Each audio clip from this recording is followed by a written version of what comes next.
Non, la nouvelle naissance, ce n'est pas le baptême. La nouvelle naissance, on la vit le jour où on met sa confiance en Jésus-Christ. Jésus-Christ est mort pour vos péchés sur la croix. Il a été enseveli, il est ressuscité des morts. Et donc le jour où vous croyez en lui, c'est-à-dire le jour où vous mettez votre confiance en ce qu'il a fait pour vous sauver, alors Dieu fait de vous son enfant. Jésus nous dit, dans Jean chapitre 3, verset 5, Jésus répondit, en vérité, je te dis, à moins qu'un homme ne soit né d'eau et de l'esprit, il ne peut entrer dans le royaume de Dieu.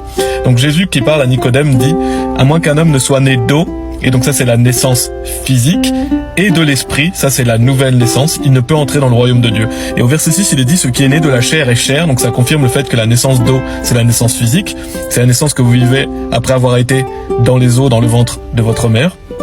Il est dit, et ce qui est né de l'esprit est esprit. Ça, c'est la nouvelle naissance. Et dans Jean chapitre 1, on va lire les versets 12 et 13. La Bible dit, mais à tous ceux qui l'ont reçu, à eux il a donné pouvoir de devenir les fils de Dieu, c'est-à-dire à ceux qui croient en son nom, lesquels sont nés non du sang, ni de la volonté de la chair, ni de la volonté de l'homme, mais de Dieu. Donc on voit clairement que la nouvelle naissance a lieu le jour où vous croyez en Jésus-Christ. Donc le jour où vous le recevez par la foi, crois au Seigneur Jésus-Christ et tu seras sauvé, c'est-à-dire que vous mettez votre confiance en Jésus, alors à eux, il a donné pouvoir de devenir les fils de Dieu. Donc c'est Dieu qui vous fait devenir son enfant. C'est ce qu'on appelle la nouvelle naissance. Dieu fait de vous une nouvelle créature et ça a lieu donc le jour où on croit en Jésus-Christ. Il est dit, lesquels sont nés non du sang, ni de la volonté de la chair, ni de la volonté de l'homme, mais de Dieu. Donc c'est pas par nos propres forces, c'est pas par nous-mêmes, donc ce n'est pas par un baptême qu'on vit la nouvelle naissance, ce n'est pas par nos œuvres, non, c'est le jour où on croit en Jésus-Christ qu'on devient enfant de Dieu. Et les gens qui vous disent que la nouvelle naissance, c'est par le baptême, ce sont des menteurs, parce que ça voudrait dire que le baptême fait partie du salut. Or, le baptême ne fait absolument pas partie du salut. La seule chose qui vous sauve,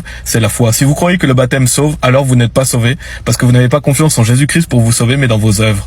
Et Galates chapitre 3 aussi nous dit au verset 23, car vous êtes tous les enfants de Dieu par la foi en Christ Jésus. Donc on voit encore une fois qu'on devient enfant de Dieu par la foi en Christ Jésus. Ce n'est absolument pas par le baptême. Et si vous voulez, j'ai déjà fait d'autres vidéos sur le baptême d'eau, si vous la regardez plusieurs parties. Donc je vous invite à la regarder sur ce TikTok. Mais sachez que donc la nouvelle naissance, c'est le jour où on croit en Christ et donc on devient enfant de Dieu. Et ensuite, peut-on arrêter d'être l'enfant de quelqu'un ?